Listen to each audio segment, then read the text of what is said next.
Chris Childers, good to see you, my friend. Obviously, different circumstances, but good to have you on the show. How are you, sir? I'm good. Thanks for having me.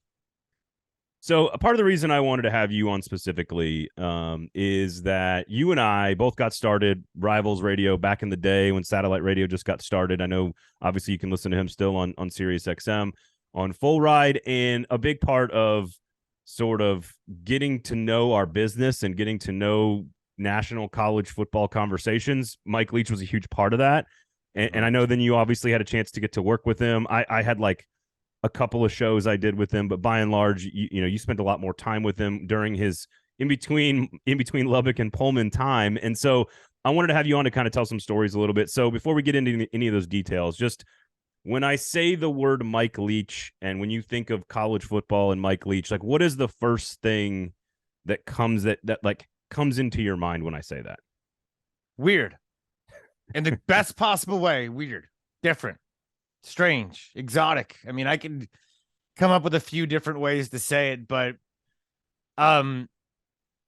weird in the fact that he's cut from an incredibly different cloth than every other coach I've ever known or interviewed or talked to or covered. I would agree. And I would also, I don't know about how you feel about this, and I put it out on Twitter. Like, I always love sports. I always love sports talk. I always enjoyed radio. I got into it and started learning how much I liked it and how much I enjoyed it, also how much I didn't know. But I don't think I truly fell in love with the job, the act itself of broadcasting and talking and interviewing about college football until like Mike Leach would give us like 23-minute long interviews to a couple of guys that were like 24 years old who he had no clue who we just some punk kids like on this random ass satellite channel. But he would give us so much time and he would always tell us these insane stories. Obviously, Wedding Crashers is the thing that I think of first when I think of interviews with Mike Leach. So what did he mean to you in those early days in your career, getting to have those conversations and explore a personality that kind of was breaking onto the scene in 2005, 6, and 7? Yeah, so I remember when we first had him on, you and I at Rivals Radio, we didn't really know that he was what he is. So there was an interview that you and I don't know if Bill did it or whoever did it, but it was on Rivals Radio. Yeah. It was on Rivals Radio, and we're doing this interview, and we get into some conversation about Vikings and how this little organism. No, Amazon. It was the Amazon. It was the Amazon, yes. And the little organism, but Vikings was previous in the conversation. He definitely hit on Vikings at some point. But he's in the Amazon, and there was these little organisms that would swim up your genitalia. And so they had to swim up and your, he was like having a swim up trying your, to figure out how to say it. He's like, well, I can't say penis on the radio. And how do I, and he said equipment. He's like, equipment. You got to wear these special shorts. Yes, he said they came up with like these special shorts in the Amazon, so these little, microscopic fishy things won't swim into your genitals. But he was so fat, and I'm thinking to myself, we're doing this radio show, and I'm like, every other coach we've ever talked to, I've been nervous, and it's all like Coach Speak 101, where they talk about their 3 phases, and they got, and I'm just like, it's all the same. They don't say anything for 15 minutes. Leach has no interest in talking to us about football. No. One of my favorite things he talked about was the jackrabbits. Do you remember the jackrabbits? Oh, he's like, there was some football playing jackrabbits we'd have on the practice field, like these big old massive Texas things. He was just so different. Yeah. And that's what I loved the most about him, is that he would tell these stories, and Neuheisel would say, you know how brilliant that is, that he figured out a way to never have to talk about football, even when he lost. Yeah. People would just know not to do it, and to bring him down, like, what movie he watched or whatever he saw. And it was a brilliance to it, but it wasn't a calculated brilliance. I think it was just Mike. And a little bit of stubbornness too, and just like his natural inquisition and like desire to like absorb as much information as possible. It's funny that you bring up the Amazonian fish that swims up your equipment, which is like exactly the cut. That's how he delivered it. Yeah. And you were on air a little bit far more than I was at that time, and so I just remember pulling every interview we did with Mike Leach, and we would cut it up into so many different clips that we just had an entire Mike Leach sound drop board. Like there was an entire part of our show that if we needed a drop, there was like a Mike Leach section of drops. And it's funny that you bring up the Amazon conversation first, because again, he was explaining, to give people context, he was trying to explain there's this surfing contest where like you ride, like these guys surf all the way from like the middle of the Amazon all the way out to like the Pacific Ocean.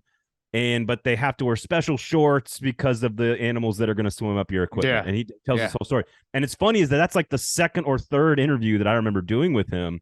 The first one was about Wedding Crashers. Yes. And about how they were like, I was like, hey, coach, do you take your team to a movie? Like, that's the question.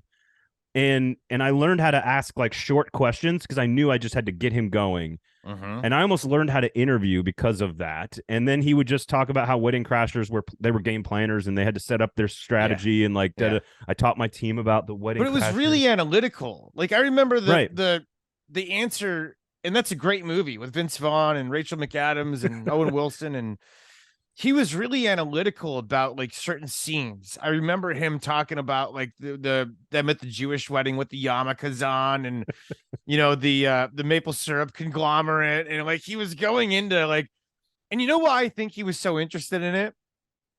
Because I think in his head, he was trying to figure out what he would be if he's like, hold on a second, could this wedding crash be pulled off? A.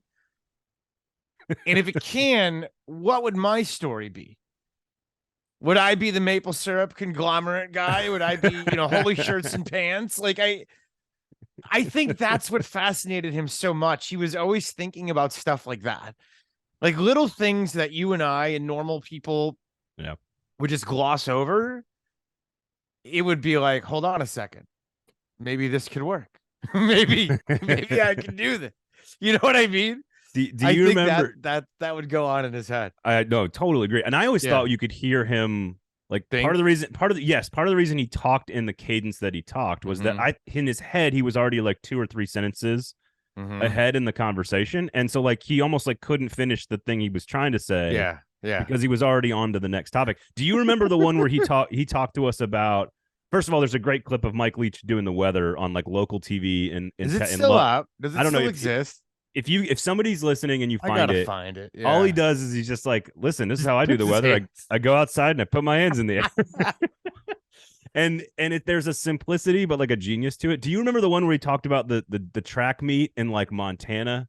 And he went up to a track meet when he was in high school. Yes, I do. And he's like, we stayed in this little motel. Yes. But behind us there were some mountains, and not like the pretty mountains, but like leave dead bodies in them kind of mountains. Yes, I remember that. I totally remember that. The things that would come out of his mouth. That was the beauty of it. You're like, what did he just say? But it was so authentic and so beautiful and so true to him. And it was so different than like juxtapose a Gus Malzahn Auburn press conference to Mike Leach, and we're gonna run the ball. We're gonna run the ball left. We're gonna run the ball right. We're gonna run the ball. Pretend those guys and just imagine in your head those guys are coaching the same sport in the same league, but they were.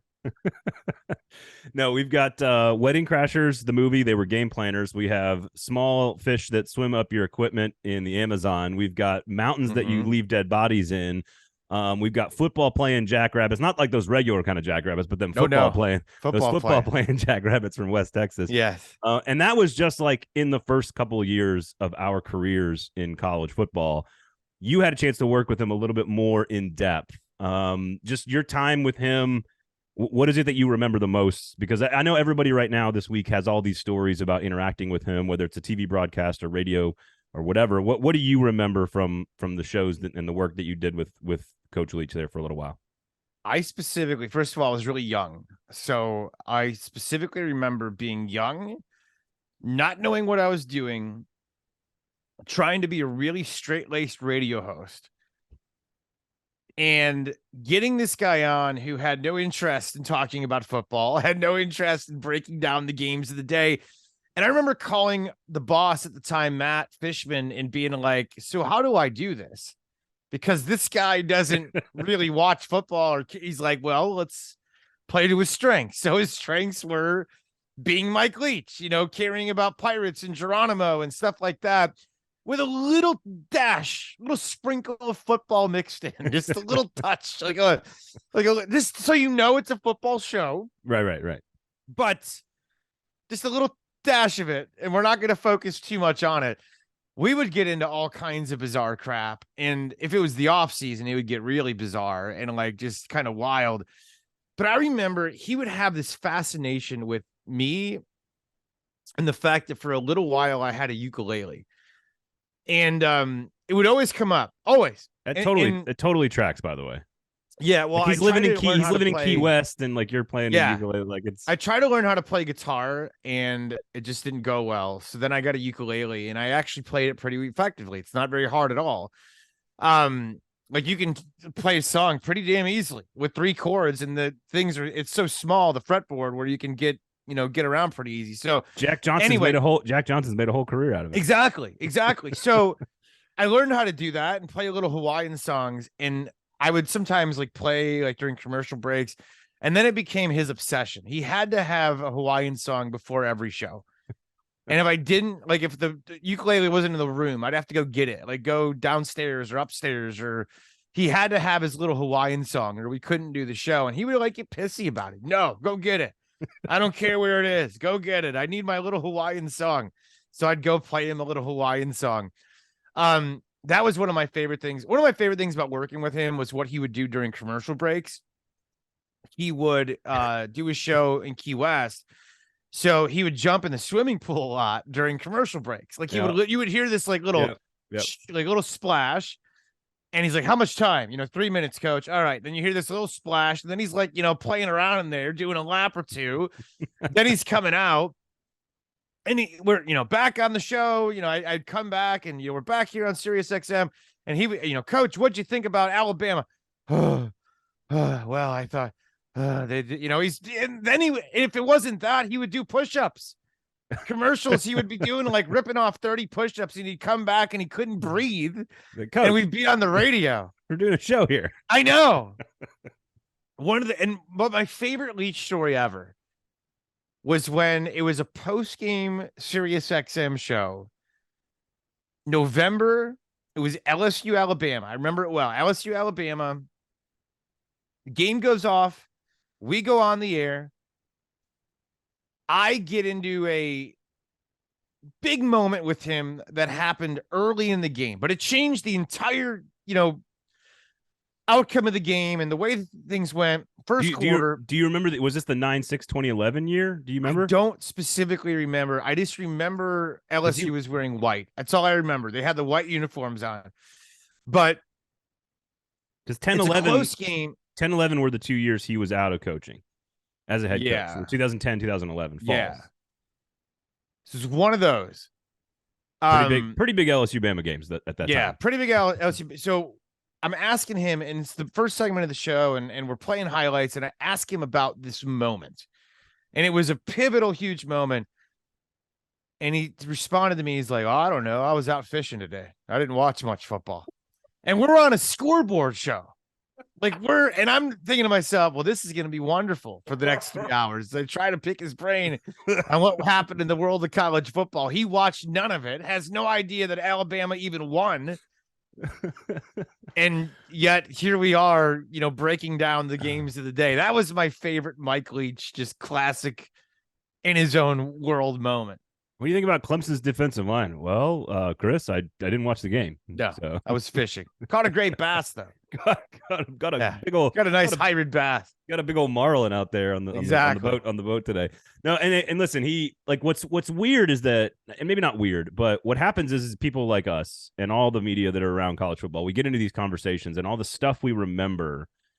Like leaving the play sheet on the field in the Texas-Oklahoma game and almost pulling off the upset on purpose, trying to trick the Texas coaching staff, and all the crazy stories that you and I have experienced working with and interviewing him and like all the stuff. But like you fail in all of that. I feel like sometimes you forget how incredibly wicked football smart the guy was. Like, it's not, Yeah. I mean, obviously you're smart if you're going to, you know, if you've got Pepperdine law degree and, you know, you're a history buff and all this stuff. Like, clearly he's very intelligent, but I think his football acumen almost kind of gets lost in the shuffle.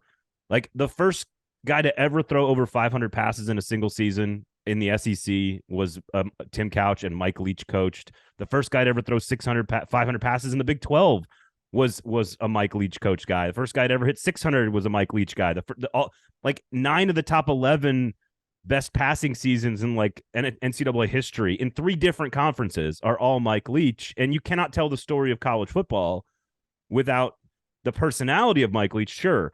But there's also this other side to him that is just, I figured out how to attack a defense through the air better than almost anyone else ever. Go where they're not. That was his philosophy. Go where they're not. And you know what Urban Meyer told me today? He said what Mike was so hell-bent on, it was about repetition. Like, he would run 4 verticals the entire practice, and it wasn't like his mindset was do the play so many times that the player knows all the different variations of what could happen. Like different ways to shake a receiver, different ways like that could happen during and the repetition of it. It's not about the amount of plays or the genius of it. It's about the repetition of this is football. This is what works.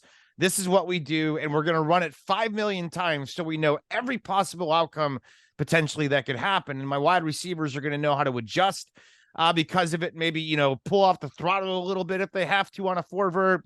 Find the grass. And he believed in that. And you know what? It did him well, didn't it? It did. I don't think you can write, again, personality aside, I don't think you can write the story of college football, especially in our generation, this generation, let's say the modern era of post BCS in 98. You cannot write the story of college football without a pretty large chunk of it dedicated to Mike Leach. Totally agree. Right? Totally agree. Which is why this sucks. It just, I know. I mean, it was just wild that we were all watching the Egg Bowl and watching him beat Kiffin and the impact that it had on the state of Mississippi just 3 weeks ago. Yeah. Awful.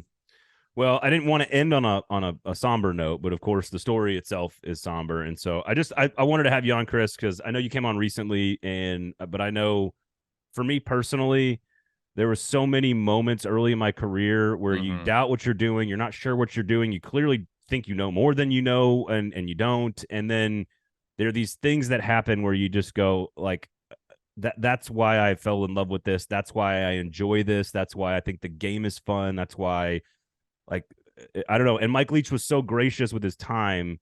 Yes, he was. Again, in like 2006. Nobody was ever beneath him, which was the greatest thing about it. Like, every single person, whenever I was on the road with him, anybody that approached him, he would talk to him and he'd always ask them questions. So what do you do? So what about your, and he would like genuinely be interested. And that's what was so neat about him. Listening is a lost art. Yeah. It really is. Did it well.